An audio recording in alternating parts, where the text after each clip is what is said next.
I don't ever slow up, no I don't take shit. I got no love for the fakeness. If you wanna play tough and wanna hate this, I'll always show up.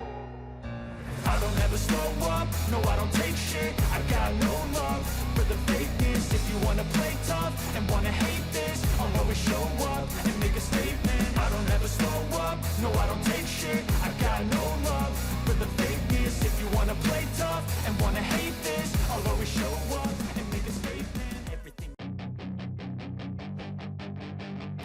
Komisioner Banding FIM mengumumkan, mementahkan banding yang diajukan oleh tim Repsol Honda, terkait hukuman Marc Marquez. Mereka pun menyarankan pabrikan Jepang itu ke pengadilan banding MotoGP. Seperti diketahui, Marquez dapat double long lap penalti akibat berkendara dengan ceroboh. Di tikungan 3 MotoGP Portugal, ia menyenggol Jorge Martin dan menabrak Miguel Oliveira hingga jatuh. Juara dunia MotoGP 6 kali beralasan tak bisa mengontrol motornya karena bagian depan terkunci. Race Direction pun memberi sanksi double long lap yang mestinya dijalani di MotoGP Argentina. Karena mengalami patah jari tangan kanan, ia harus dioperasi dan absen dari balapan di Termas de Rio Hondo.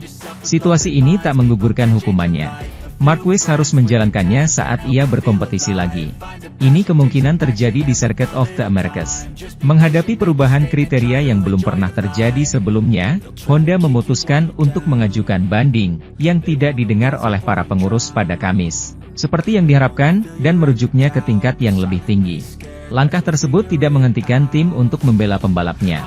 Kasus ini sekarang dibawa ke pengadilan yang lebih tinggi, dalam hal ini pengadilan banding MotoGP, yang harus mempelajarinya dan memberikan tanggapan. Setidaknya sebelum Grand Prix of the Americas, yang berlangsung dari 14 hingga 16 April di Texas.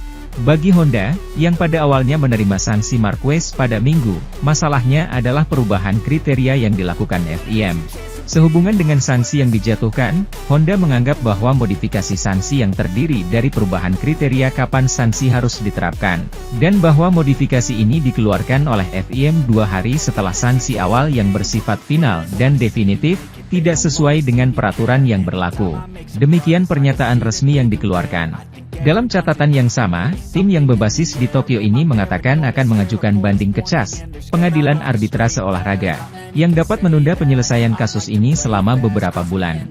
Honda bermaksud untuk menggunakan semua jalur banding yang tersedia di bawah peraturan saat ini untuk mempertahankan hak dan kepentingannya yang sah, yang dianggap telah dilanggar sebagai akibat dari keputusan terakhir, katanya. Sementara itu, pembalap Repsol Honda, Joan Mir, menyambut antusias balapan seri kedua musim ini, yakni MotoGP Argentina 2023. Dalam balapan itu, Mir diketahui akan membela Repsol Honda tanpa sang rekan setim, Marc Marquez. Meski harus berjuang sendirian, Joan Mir tetap antusias menyambut balapan dan pastinya dia siap tempur membela Repsol Honda. Pembalap berusia 25 tahun itu tetap positif menyambut seri Argentina pada akhir pekan ini, meski hanya berjarak sepekan dari balapan sebelumnya. Pasalnya, Mir menilai hal itu membuatnya punya kesempatan dalam waktu singkat untuk lebih banyak menunggangi kuda besinya. Dengan begitu, dia bisa mencicipi ide baru yang ingin diterapkan. Awal yang sibuk untuk tahun ini karena kami sudah langsung menuju balapan berikutnya. Bagi kami yang masih dalam tahap belajar, ini adalah hal yang positif karena kami bisa mendapatkan lebih banyak waktu di atas motor dan segera mencoba beberapa ide baru, ujar Mir, dilansir dari laman resmi Repsol Honda. Mir pun berharap tak mengalami insiden lagi di Autodromo Termas de Rio Hondo.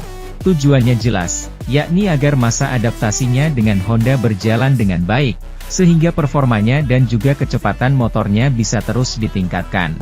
Kami memiliki akhir pekan yang campur aduk di Portimao, jadi saya berharap semuanya dapat berjalan tanpa insiden akhir pekan ini dan saya bisa mendapatkan lebih banyak mil dengan motor saya, jelas Mir. Inilah tujuannya, untuk terus membangun dan meningkatkan kecepatan kami di kedua balapan, pungkasnya.